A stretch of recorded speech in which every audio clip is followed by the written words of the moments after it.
Hello everyone. So again I am here with another video of 25 most anticipated questions for Chhattisgarh Judiciary Prelims Examination जिसकी date announce हो चुकी है. Students already अपनी preparation पे लग चुके हैं. बट अगेन मैंने पहले भी अपनी काफी सारी वीडियोस में आपके साथ डिस्कस किया है कि just reading, revising and learning is not sufficient for the prelims examination क्योंकि prelims is all about MCQs. जितने MCQs आप सॉल्व करोगे, जितने MCQs आप प्रैक्टिस करोगे, उतना आपके लिए अच्छा है.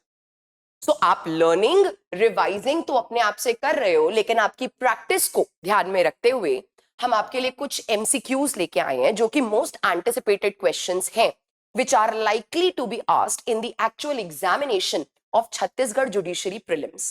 So, हम यहाँ पे 25 ऐसे क्वेश्चंस डिस्कस करने वाले हैं जो कि सिविल लॉज में से है. इसमें मैं CPC को भी कवर करूंगी, इसमें मैं SRA को भी कवर करूंगी, इसमें मैं आपके लिमिटेशन एक्ट को भी कवर करूंगी. So there are 25 questions based upon the civil law जो अब हम डिस्कस करने वाले हैं. So let's come to the first question. So the first question here, basically this video is in continuation of my previous video जहां पे मैंने 1 to 25 questions को डिस्कस किया था. अब यहाँ पे हम 26 to क्वेश्चन नंबर 50 तक डिस्कस करेंगे. क्वेश्चन नंबर 26 देखेंगे क्या लिखा है यहाँ पे. Considering section 38 of the Chhattisgarh excise act 1915 choose the correct statement. इसमें से हमें कौन सा करेक्ट स्टेटमेंट है वो बताना है.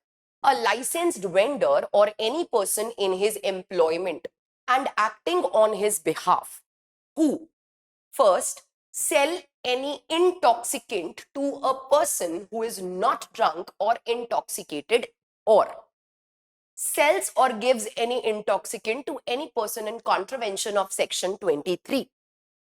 In contravention of section 22, employs or permits to be employed any part of his licensed premises referred to in that section, any male person or woman shall be punishable with the fine which shall not be less than 100 rupees but which may extend to 2000 rupees. अब यहाँ पे अगर बात की जाए number 2, 3, 4 ये बिल्कुल सही है, लेकिन अगर बात की जाए नंबर 1 की तो ये मुझे गलत लग रहा है. Because as per section 38 of the Chhattisgarh excise act यहाँ पे ये नॉट ड्रंक नहीं होना चाहिए, ये होना चाहिए who is drunk and who is intoxicated. तो ये जो नॉट वर्ड यहाँ पे है, it makes this option incorrect. Accordingly 2, 3 and 4 are correct. So option B is the correct answer here क्योंकि section 38 के अंदर क्या बोला गया है. A person sells any intoxicant to a person who is drunk, लेकिन ऑप्शन में था who is not drunk. All right, यही छोटी छोटी चीजों पे से क्वेश्चंस पूछ लिए जाते हैं, हमें इनका ध्यान रखना है. हमें क्वेश्चन को, हर एक ऑप्शन को बहुत ही केयरफुली रीड करना है, हर एक वर्ड रीड करना है क्योंकि एक वर्ड से आंसर चेंज हो सकता है. All right, so that is section 38 of the act. Until the provision to the contrary is made by the parliament, the state government may continue to levy any duty to which this section applies, which it was lawfully levying immediately before the commencement of the constitution under this chapter as then in force. These duties have been defined under which section of the Chhattisgarh Excise Act. अब ये कौन से act, कौन से section of the act में दिया गया है, डायरेक्ट क्वेश्चन पूछा गया है. The answer is option B, that is section 27 capital A. Section 27 capital A deals with the same language which is used in the question. So the answer is option B. According to section 28 of the Chhattisgarh Excise Act 1915, a permit or license issued under this act shall. अब इससे हमें clearly पता है यहाँ पे option B is the correct answer. That means the permit और licence shall be issued or granted upon payment of certain fees and for such period as may be prescribed therein. इसीलिए option B is the correct answer which is clearly given in section 28 clause 1, that is formal conditions of license, permits, etc. All right, direct question, which of the following, अब हम आ गए हैं NI act पे, negotiable instruments act पे, विच of the following section of the NI Act provides estoppel against denying the signature or capacity of prior party? We all know ये direct question है. Section 122 of the NI Act deals with such estoppel. The answer is option C here, direct section based question. Which of the following section of the NI Act provides a presumption as to foreign law? All right, again a direct section based question. The answer is section 137 of the NI Act. Direct section 137 में presumption as to foreign law दिया गया है. Option B is the correct answer. What is the term used for describing an endorsement in which the endorser excludes his own liability on the negotiable instrument in case of dishonor of the instrument? So ये बहुत important topic है class में, जिसको important बताया जाता है. उसके according the answer is sans recourse endorsement. Option B is the correct answer, and this concept has been dealt under section 52 of the NI Act, जहां पे endorser who excludes his own liability का concept दिया गया है, जिसके according इस endorsement को sans recourse endorsement बोला जाता है. So option B is the correct answer.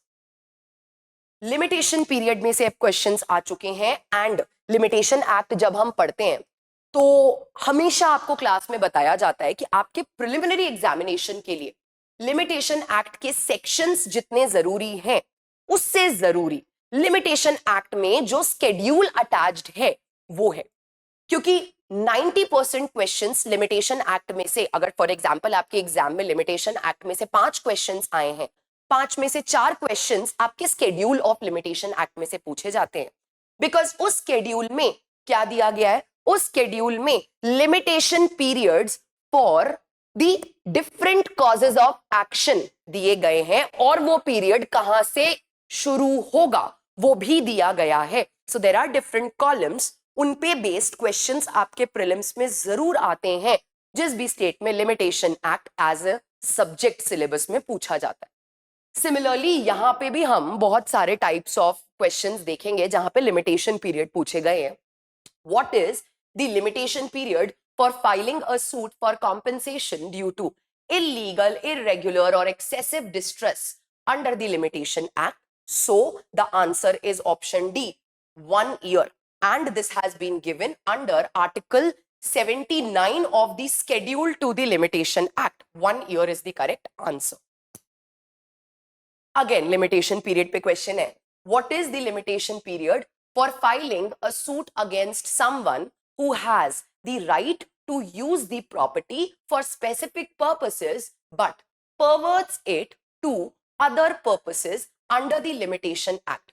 So as per article 84 of the schedule of the limitation act, the answer here is option B, 2 years. ये limitation period article 84 of the schedule में दिया गया है, तो option B is the correct answer.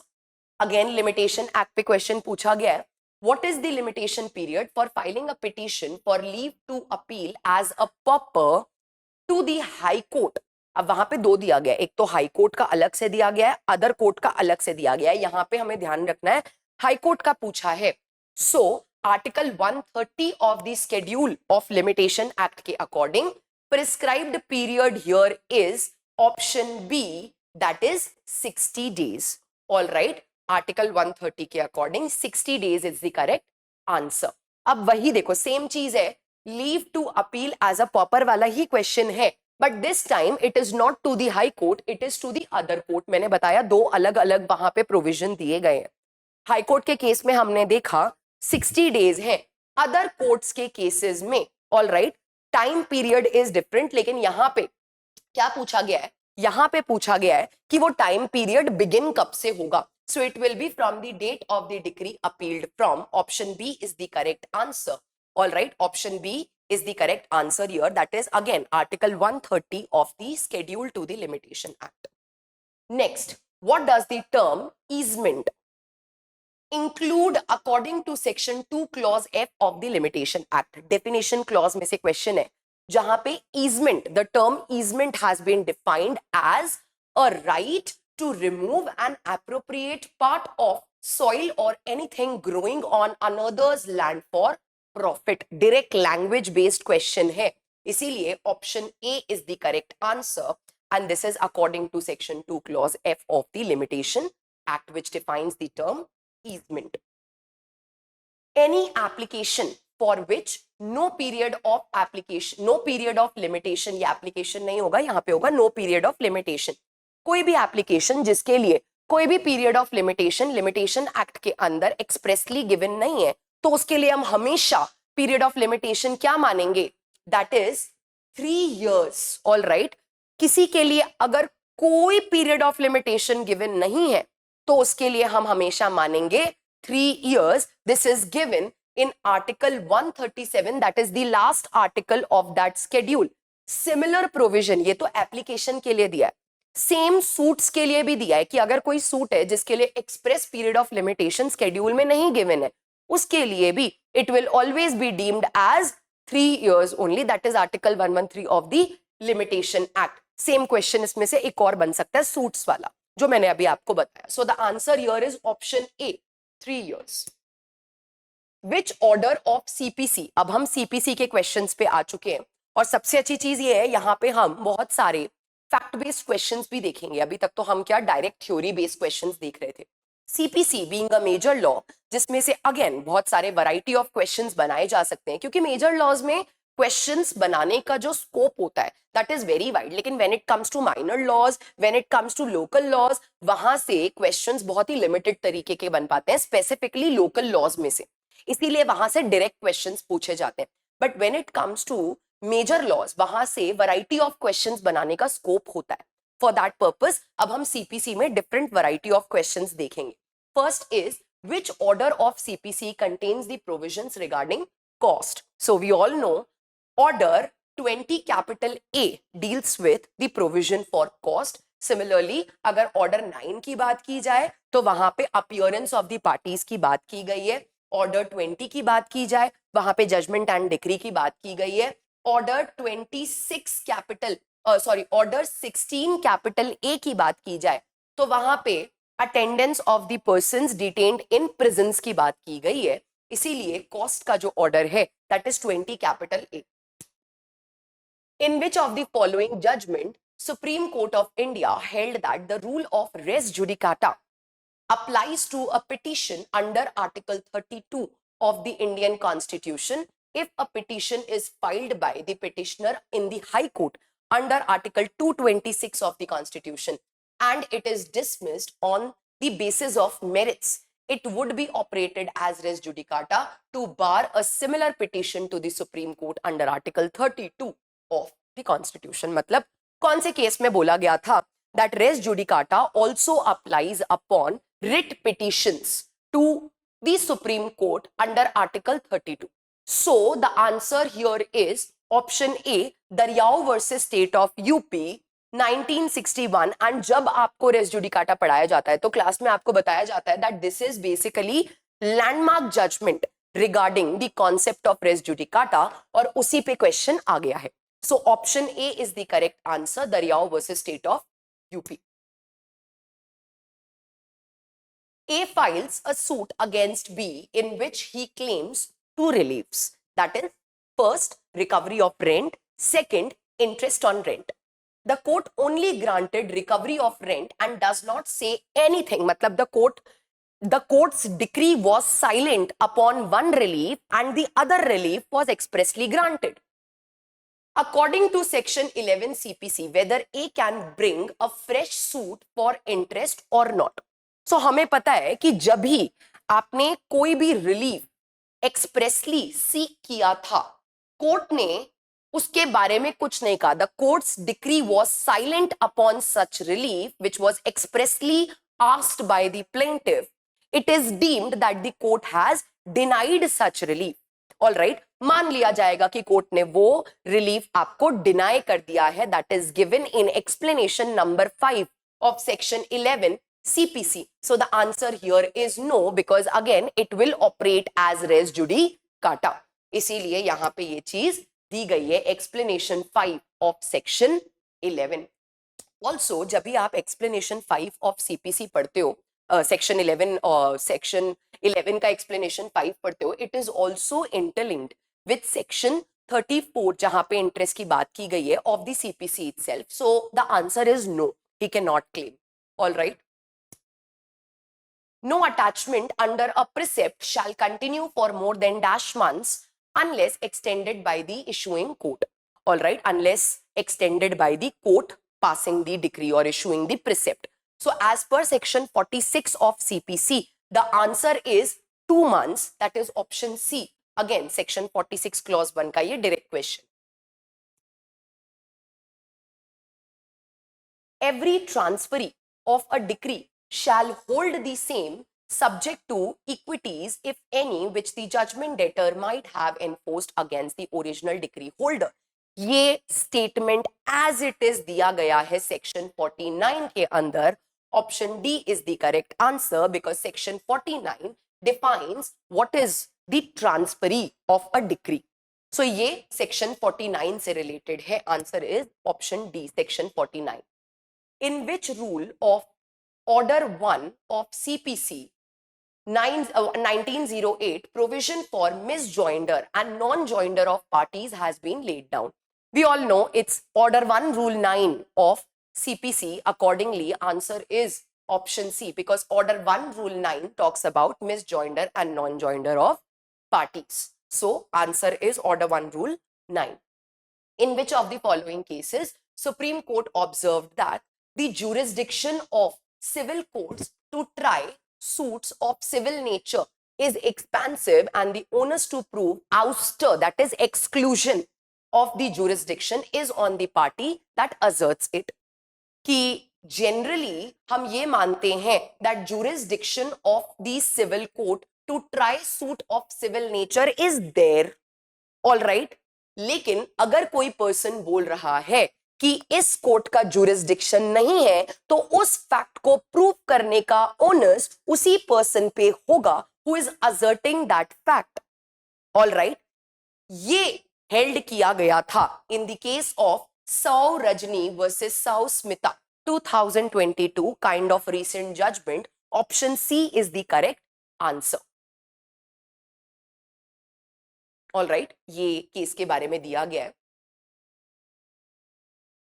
Again, a fact-based question is there. A, B, C, D, and E are jointly and severally liable for rupees 1,000 under a decree obtained by F. So there is a joint liability. A obtains a decree for rupees 1,000 against F.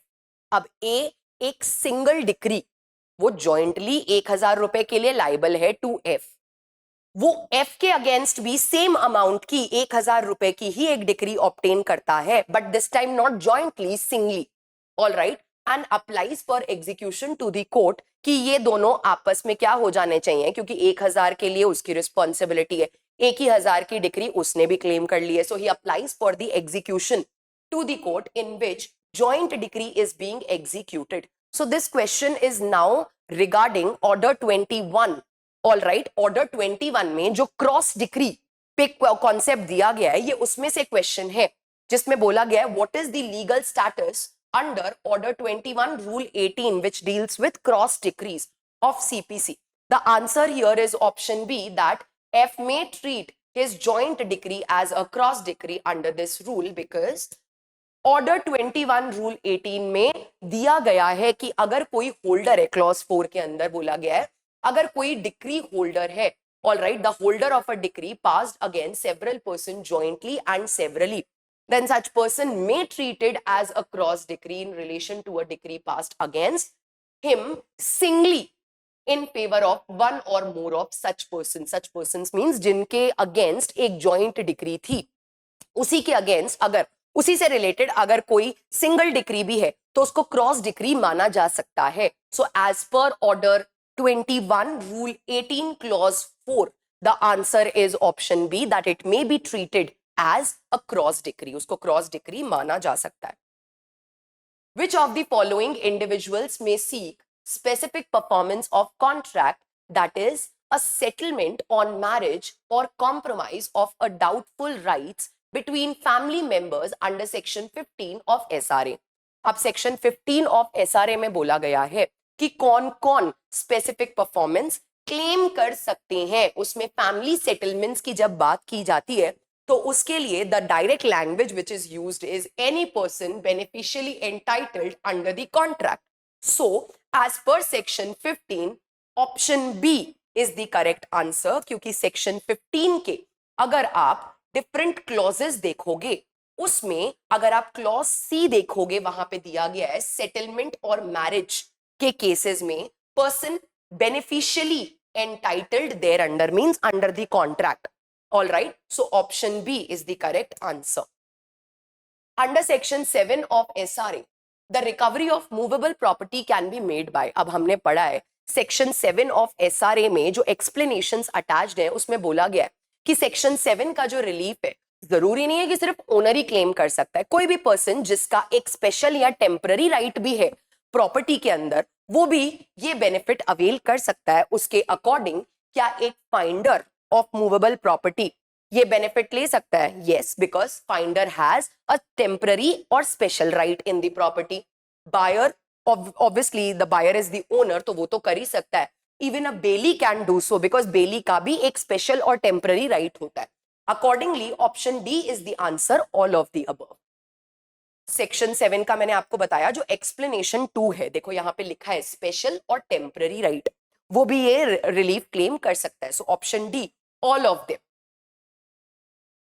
Under suit under section 8 is not competent, all right, against a person who is the owner of the article claimed, against a person who has the possession or control over the article in respect of an article for which the compensation and money is not an adequate relief, in case where the ascertainment of damages is extremely difficult. All right, आप जिसके possession में हो उसके against कर सकते हो. अगर compensation adequate relief नहीं है तो कर सकते हो. अगर damages ascertain करना difficult है तो कर सकते हो. लेकिन किसी भी owner के against recovery of possession, because owner is the one who is immediately entitled to the immediate possession of that particular property, उसके against आप recovery of possession नहीं कर सकते हो. इसीलिए option A is the correct answer as per section 8 of SRA. All right.